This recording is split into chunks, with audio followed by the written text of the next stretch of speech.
Imagine qu'Épictète se réveille ce matin. Il ouvre les yeux. Il tend la main vers son téléphone pour vérifier ses notifications. Il fait défiler les mauvaises nouvelles du monde pendant 20 minutes. Il se compare aux autres sur les réseaux sociaux. Il se plaint mentalement de son travail avant même d'avoir mis les pieds par terre. Et tu sais ce qu'il ferait? Il poserait ce téléphone. Il se lèverait en silence. Et il dirait, avec cette franchise tranchante qui a traversé 2000 ans, une chose simple, tu as du contrôle sur toi-même et tu en fais ce choix-là chaque matin. Les stoïciens n'avaient pas de téléphone, pas de réseaux sociaux, pas de Netflix, pas de notifications infinies. Mais les mauvaises habitudes qu'ils combattaient, l'anxiété inutile, la dispersion de l'attention, la course au regard des autres, ce sont exactement les mêmes que celles qui détruisent silencieusement les vies aujourd'hui. Sauf qu'aujourd'hui, elles sont disponibles en illimité, 24 heures sur 24 dans ta poche. Aujourd'hui, je vais te donner les 7 habitudes que les stoïciens auraient bannies s'ils vivaient à notre époque. Et surtout, comment les remplacer par quelque chose qui te construit vraiment.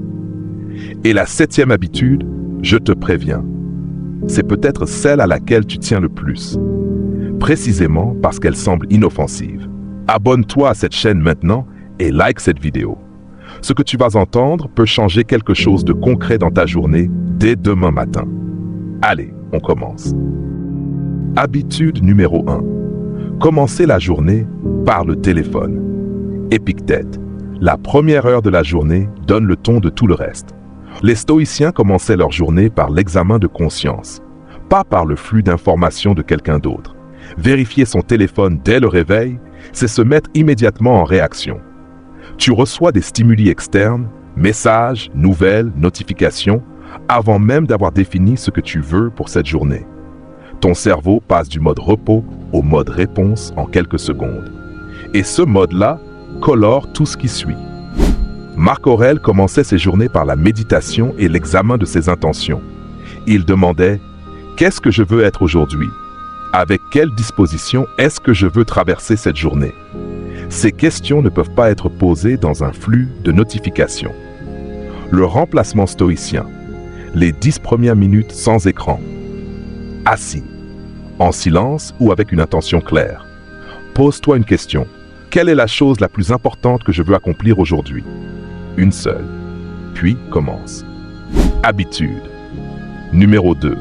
Se plaindre sans agir. Épictète était esclave. Marc Aurèle gouvernait un empire en crise permanente. Sénèque a été exilé, rappelé, remenacé de mort. Aucun d'eux n'a passé sa journée à se plaindre. Pas parce qu'ils n'avaient pas de raison de le faire. Parce qu'ils avaient compris quelque chose que la plainte chronique oublie toujours. La plainte consomme l'énergie qu'on aurait pu utiliser pour changer les choses. Et elle a un deuxième effet pervers. Elle t'ancre mentalement dans le problème plutôt que dans la solution. Plus tu te plains d'une situation, plus ton cerveau la traite comme permanente et insoluble. Marc Aurèle écrivait « Tu as du pouvoir sur ton esprit, pas sur les événements extérieurs. Réalise ça et tu trouveras la force. » Le remplacement stoïcien, la règle des 2 options. Face quelque chose qui te dérange, soit tu peux agir dessus, soit tu ne peux pas. Si tu peux agir, agis. Si tu ne peux pas, lâche-le.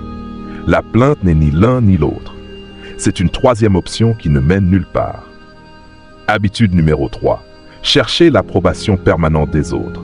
Marc Aurèle écrivait à lui-même « Tout ce qui arrive t'arrive bien, mais tout ce qui arrive à ceux qui cherchent à plaire à d'autres les rendent esclaves. » Les likes, les commentaires, les validations, la façon dont les autres te perçoivent au travail, dans ta famille, sur les réseaux. Ce besoin constant que l'extérieur confirme que tu vas bien, que tu es bien. Les stoïciens appelaient ça « dépendre de ce qui ne dépend pas de toi ». Et c'est selon eux l'une des sources de souffrance les plus constantes dans la vie humaine, parce que l'approbation des autres est par définition instable. Elle va et vient, elle change. Elle ne peut pas être le sol sur lequel tu construis ton identité. Le remplacement stoïcien, la question du soir d'Épictète. Est-ce que j'ai agi aujourd'hui selon ce que je crois être juste? Pas est-ce que les autres ont approuvé, mais est-ce que moi j'approuve ce que j'ai fait? Ce déplacement de regard change tout. Habitude numéro 4. La procrastination déguisée en préparation. Je commence quand je suis prêt. Je vais encore me former avant de me lancer. Je veux que les conditions soient parfaites. Sénèque avait une phrase pour ça. Une phrase que des millions de personnes auraient besoin d'entendre chaque matin. Dum differtur vita transcuri. Pendant que tu remets à plus tard, la vie passe. La procrastination déguisée en préparation est peut-être la forme la plus douce amère de l'auto-sabotage. Parce qu'elle a l'air raisonnable, elle a l'air sérieuse, elle ressemble à de la prudence. Mais les stoïciens ne valorisaient pas la prudence passive. Ils valorisaient l'action courageuse dans l'imperfection. Épictète disait « Ne demande pas que les choses qui arrivent soient comme tu veux, veuille ce qui arrive et tu seras en paix. » Agir dans l'imperfection. C'est ça le courage stoïcien. Le remplacement stoïcien. La règle des 2 minutes. Si une chose peut être commencée maintenant, commence-la maintenant. Pas fini. Commencez. L'élan crée l'élan. Habitude numéro 5. Consommer passivement sans créer. Des heures de vidéo, des heures de scrolling, des heures de contenu consommé sans rien produire. Les stoïciens n'auraient pas condamné le divertissement. Sénèque lui-même aimait les bains, les repas, les conversations légères. Mais il y avait une distinction claire dans leur philosophie. Le temps de repos actif est nécessaire. La consommation passive infinie est une fuite. Omnia, Lucili, aliena sum, tempus tantum nostrum est. Tout est à autrui, Lucilius. Le temps seul nous appartient. Sénèque. Passer des heures à consommer le contenu des autres sans jamais rien créer.